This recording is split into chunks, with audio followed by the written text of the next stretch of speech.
So here's episode 11 or segment 11.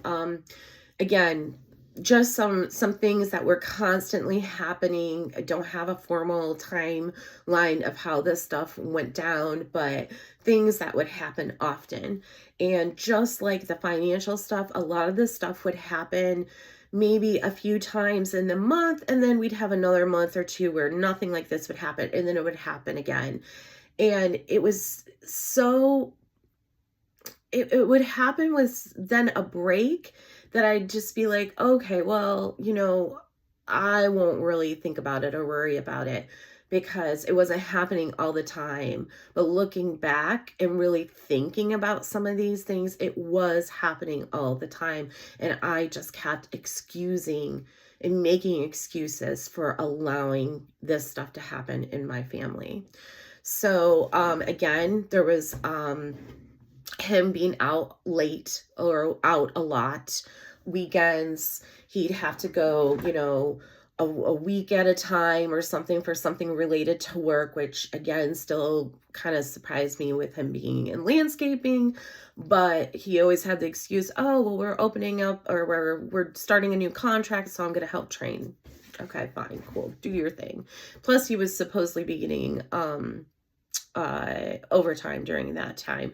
So, you don't want to say no to extra money, especially when you're already living paycheck to paycheck. When we first move in, our basement kind of has a separate area for living area, and he kind of set that up as this man cave bar area. And also we put a bed down there mainly for family when they would come and stay long term, like especially his family from overseas.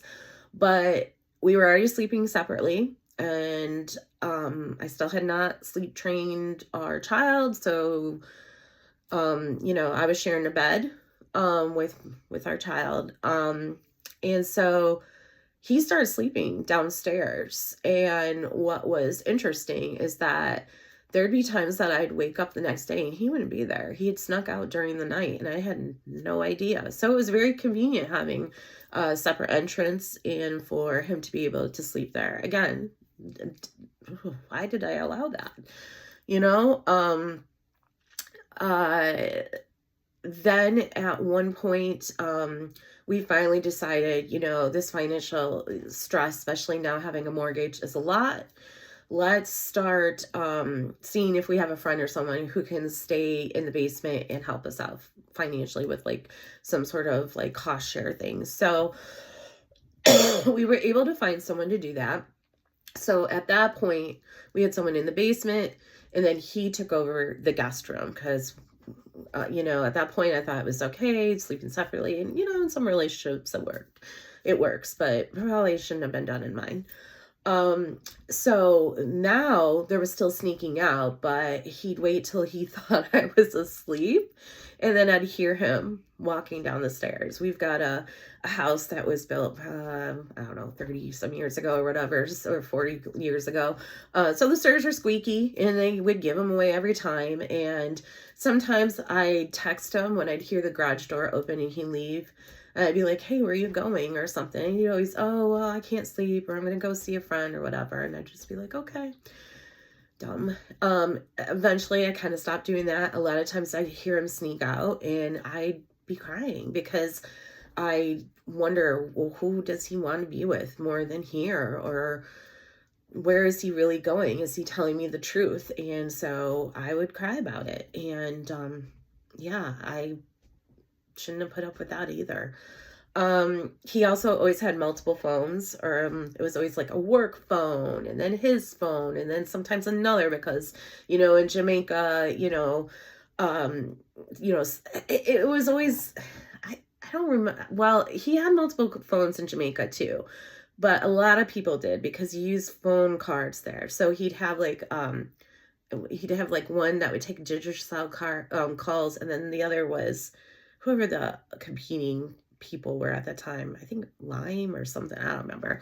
But here it was multiple phones, and he'd be sharing or on family plans with couple of his friends who were supposedly a lesbian couple. So there was always weirdness with the phones, to the point where Eventually, we got on a family phone plan, but I told him, you just got to take care of the bill. I will give you my portion, but you take care of it. And I never really looked at it, didn't look at who he was calling or texting or whatever. Probably about a year and a half to 2 years ago, all of a sudden he changed carriers and I was taken off the family plan because it was a better rate, which is utter baloney. I know now why he was on a different phone plan, but at the time I didn't. He'd go into different rooms to take calls. That happened a lot throughout our whole relationship. I, again, excused it as, oh, it's a cultural thing. No, just another pink, really red flag. When he'd be home on the weekends, especially toward the last few years, he'd be up in his room watching TV, and it would be me and my daughter downstairs doing things, and there'd be very little interaction. You know, he didn't really want to spend time with us. He'd spend time with our daughter, but yeah, getting him to help around the house, even with, you know, just it was a struggle. Stuff around the house, inside the house, was mainly my domain. You know, if it was a little thing, yeah, he would help me with, but it wouldn't be him coming downstairs and be like, hey, I see you've been cooking all day. How can I help you? Or, you know, you cooked yesterday, let me cook. Like, he would often cook breakfast, and that was nice. He would cook a really good breakfast, and he made awesome jerk chicken. So I will put those things out there. But it was, you know, a rarity that those things would happen.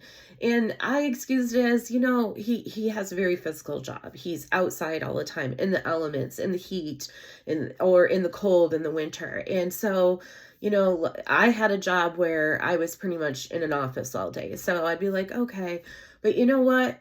Marriage is a partnership. And even though I'm sitting at a desk all day doing my job, I also need to have a break. You know, I can't be the full-time wife, the full-time mother, the full-time maid around the house, and also have time for myself. And, you know, it was not a fair exchange or partnership in that way. And that really affected me physically and mentally. And, you know, and I know it affected our marriage as well, because when you have a wife who is tired and everything else, then, you know, maybe she doesn't want to spend time with you or whatever when, you know, your children have gone to bed or whatever. It was hard. It was hard. And it didn't need to be. You know, the last few years, it got to the point where he really didn't do anything. I think actually since the point when maybe around COVID. And it was convenient because COVID, oh, we're not supposed to be around each other. But my friends, he didn't really want to be around as much. My family, he had no problem with, but I didn't see my family all the time. So let me pick this up again in the next segment.